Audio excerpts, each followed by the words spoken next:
وما من دابة في الأرض إلا على الله رزقها ويعلم مستقرها ومستودعها كل في كتاب مبين.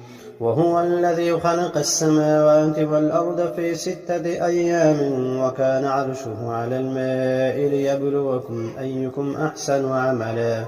ولئن قلت إنكم مبعوثون من بعد الموت ليقولن الذين كفروا إن هذا إلا سحر مبين.